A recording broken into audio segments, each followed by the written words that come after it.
السلام علیکم۔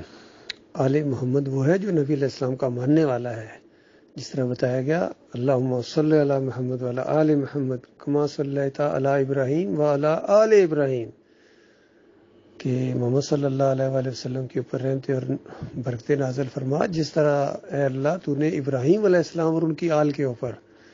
تو آل ہوتا ہے ماننے والے، اور اہل بیت ہوتے ہیں ان کے گھر والے۔ سب سے پہلے اہل بیت نبی علیہ السلام کی بیویاں ہیں، اور پھر اس کے بعد ان کی بیٹیاں، آگے اولاد، یہ ساری چیزیں ہیں۔ لیکن یہ ظلم ہے بہت بڑا کہ ازواج مطہرات کے بارے میں ایسے نازیبا الفاظ استعمال کیے جائیں، اور خود اپنے آپ کو اہل بیت اور ان کے رشتہ دار ثابت کرنے شروع کر دیے جائیں۔ اور آل محمد ہے جی، یہ آل محمد ہے، یہ یا علی مدد کے نعرے لگانے والے، یا رسول مدد کے نعرے لگانے والے، گھوڑے کے پجاری اور عرس اور میلے کی رکھوالے، اور وہاں شیرینیاں بانٹنے والے، چادریں چڑھانے والے، واسطے وسیلے والے، تعویذ گنڈے والے، چرس اور سوٹے لگانے والے، پگڑے ڈالنے والے، جمہوریت کے مشرکانہ نظام کو تقویت دینے والے، یہ آل محمد ہے۔ یہ دبا ہے اس امت کے اوپر، مسلمانی کے اوپر دبا ہے، اور انہی کی وجہ سے آج پوری دنیا میں اسلام جو ہے وہ ہر طرف بدنام ہو رہا ہے، اور ایمان اور عقیدے کا جنازہ نکال دیا انہیں، فرقوں میں بانٹ دیا انہوں نے، تاریخ بدلی، اسلام بدلا، کلمہ بدلا، اذان بدلی انہوں نے۔ اور آج یہ جو بریلویت، دیوبندیت، اہل حدیثیت، یہ سلفیت، یہ انہی کے فرنٹ گارڈ ہیں، کوئی نہ کوئی کسی انداز سے شرک کے ساتھ لگا ہوا ہے۔ تو بتاؤ کس طرح تم کہو گے یہ گائے کے پجاریوں کو کس طرح دعوت دو گے جب تم خود گھوڑے کو پوجتے ہو؟ 10 محرم کو ان کا انداز دیکھو، گھوڑے کو چومنا، ہاتھ لگانا، اس کے نیچے سے گزرنا، یہ جو قوم سعادت سمجھے اور عزت سمجھے۔ تو بتاؤ جب یہ سب کچھ منظر دیکھیں گے نبی صلی اللہ علیہ وآلہ وسلم وہاں میدان محشر میں جب ان کو دکھایا جائے گا، خود حسین رضی اللہ تعالیٰ جب یہ منظر دیکھیں گے، علی رضی اللہ تعالیٰ، وہ تمہارے اوپر لعنتیں بھیجیں گے، اور سارے انبیاء تمہارے اوپر لعنتیں بھیجیں گے، سارے فرشتوں کی لعنت پڑے گی، اور اللہ کی لعنتیں پڑیں گی، سارے مومنوں کی لعنتیں جب پڑیں گی، اس وقت تمہاری کیا درگت بنے گی۔ اس وقت کا ایک منظر ذرا آج سوچ لو، آج جو بتانے والے بتا رہے ہیں، اور تمہیں ذرا تمہارے کان کے اوپر جوں تک نہیں رینگتی ہے ایمان عقیدے کے حوالے سے۔ پھر روزے رکھتے ہیں، اندازہ لگائیے، پھر کہتے ہیں کہ ہم مسلمان ہیں، کلمہ پڑھتے ہیں، لا الہ الا اللہ محمد رسول اللہ پڑھتے ہیں۔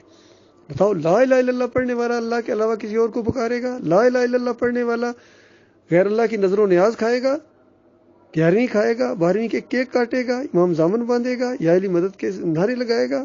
لا الہ الا اللہ پڑھنے والا جمہوریت کے مشرکانہ نظام کو کے ذریعے وہ اسلام لے آئے گا۔ واہ جی واہ، کیا کہنا حضرت صاحب کا۔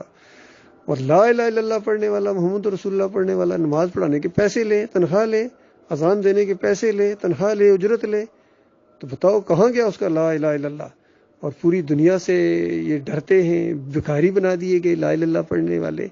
اصل میں یہ لا الہ الا اللہ کے منکر ہیں، انکاری ہیں۔ یہ بات لوگوں کو سمجھانی ہے کہ اللہ کا وعدہ تو یہ ہے وَأَنْتُمُ الْأَعْلَوْنَ إِن كُنتُم مُؤْمِنِينَ، تم مومن بنو، ماننے والے بنو، اصلی مومن بنو، صحابہ کرام کی طرح مومن بنو۔ صرف مومن نام رکھنے سے مومن نہیں بنتا ہے، صحابہ کرام کی طرح مومن بنو، ابوبکر صدیق کی طرح بنو، عمر بن خطاب کی طرح بنو، عثمان رضی اللہ تعالیٰ عنہ کی مومن بنو، علی رضی اللہ تعالیٰ عنہ کی طرح، اور سارے صحابہ، خالد بن ولید کی طرح۔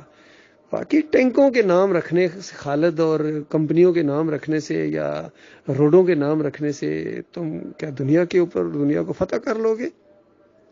آج ان کی پولیس اور رینجر دیکھو کس طرح آپس میں مار کٹائی کر رہے ہیں۔ کاش یہ ساری توانائی وہاں لگتی اللہ کے دشمنوں کے خلاف، اور کشمیر کو آزاد کرانے میں تم تھوڑا سا آگے بڑھتے، فلسطین میں جاتے، یہ ساری توانائی وہاں لگاتے۔ لیکن اپنوں کو مارے جا رہے ہیں، اور ان کا علاج ہے، جن کو مار پڑ رہی ہے ان کا بھی صحیح علاج ہے، وہ بھی چادریں چڑھا رہے ہیں اور رسول میلے کرتے ہیں، یا علی مدد کے نعرے لگاتے ہیں، دونوں طرف سے یا علی مدد کے نعرے لگا رہے ہیں۔ جو مرتا کہتے ہیں شہید ہو گئے، جنت میں چلے گئے، اللہ جنت الفردوس میں بلند مقام عطا فرمائے۔ یہ مرو گے تو تمہیں پتہ چلے گا کتنا بلند مقام ہے تمہارا، جنت میں یا جہنم میں۔ اللہ تعالیٰ نے جہنم لازم کر دی ہے شرک کرنے والوں کے اوپر، جنت کو حرام قرار دیا ہے۔ مالک فرماتا ہے انہو من یشرک باللہ فقد حرم اللہ علیہ الجنہ ومأوہ النار وما للظالمین من انصار۔ اللہ نے شرک کرنے والوں کے اوپر جنت کو حرام قرار دے دیا ہے، ان کا ٹھکانہ آگ ہوگا، وہاں ہمیشہ رہیں گے، ظالموں کا کوئی مددگار اور مشکل کشا وہاں نہیں ہوگا۔ اور مثال دیتے ہوئے سمجھایا ان کا جنت میں جانا اتنا ناممکن ہے جتنا سوئی کے ناکے سے اونٹ گزار دو۔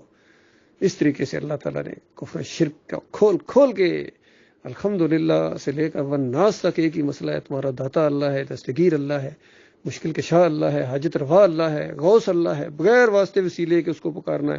شاہ رگ سے زیادہ قریب ہے عرش پر ہوتے ہوئے، عرش پر ہے اور پوری کائنات میں اپنے علم کے لحاظ سے اور قدرت کے لحاظ سے اور تصرف کے لحاظ سے پوری کائنات کا نظام چلا رہا ہے، خود خالق بھی ہے، مالک بھی ہے۔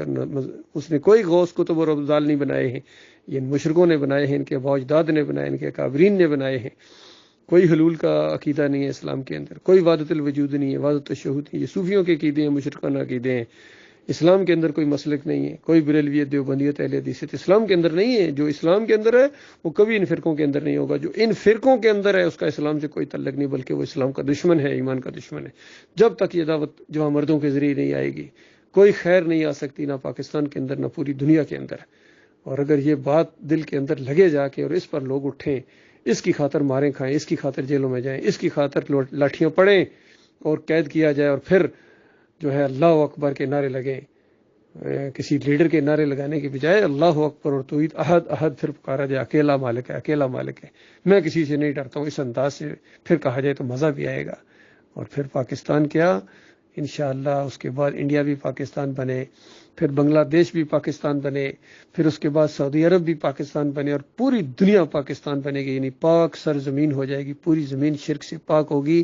جس دن آخری مندر گرے گا، آخری بت توڑا جائے گا، آخری مزار کو، چاہے وہ پیلا ہے، چاہے وہ نیلا ہے، چاہے وہ سبز ہے، جب ان سارے شرک کے اڈوں کو گراؤنڈ کیا جائے گا اور پھر اللہ کا دین ہوگا، ہر طرف اللہ کی پکاریں ہوں گی، اور پھر اذان کا مطلب سمجھ آئے گا، پھر صلات کا مطلب سمجھ آئے گا، پھر حج کے اوپر ان کی طاقت اور ان کی شان و شوکت کا نظارہ پوری دنیا دیکھے گی۔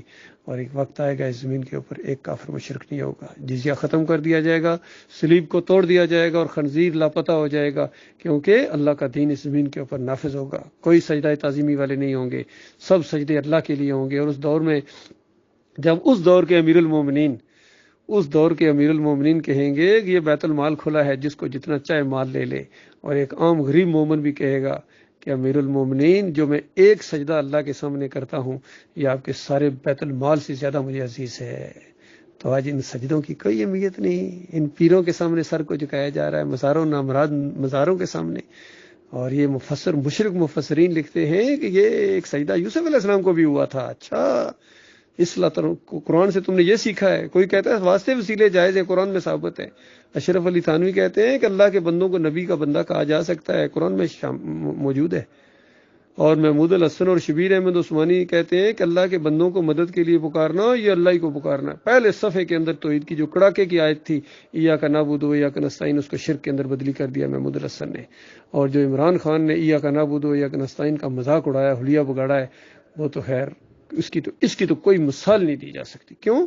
کیونکہ یہ عرصہ 26 سال سے ہر بیان، ہر تقریر سے پہلے، ہر انٹرویو سے پہلے ایاک نعبد و ایاک نستعین، اس کے بعد گن شکر کے مزار پر جا کے سجدے کرنا، وہاں پھولوں کی چادریں چڑھانا، ماتھے رگڑنا، پھر امام زامن باندھنا، یا علی مدد کے پٹے، پھر نعرہ حیدری یا علی مدد کے نعرے لگوانا، سب کچھ پھر ایاک نعبد و ایاک نستعین کے اندر ہی آتا ہے ان کا۔ اس طرح انہوں نے اللہ کے دین کا مذاق اڑایا ہے، کلمے کے ساتھ غداری کی ہے انہوں نے، غداروں نے۔ تو جب تک اللہ کے بندے نہیں اٹھیں گے، اللہ کے بندوں اٹھو اس شرک اور کفر کے خلاف۔ یہ ایک موقع تمہیں اللہ تعالیٰ نے دیا ہے، یہ موقع اگر ہاتھ سے نکل گیا کوئی دوبارہ تمہیں موقع نہیں ملے گا۔ اللہ تعالیٰ غور و فکر کرنے کی توفیق عطا فرمائے۔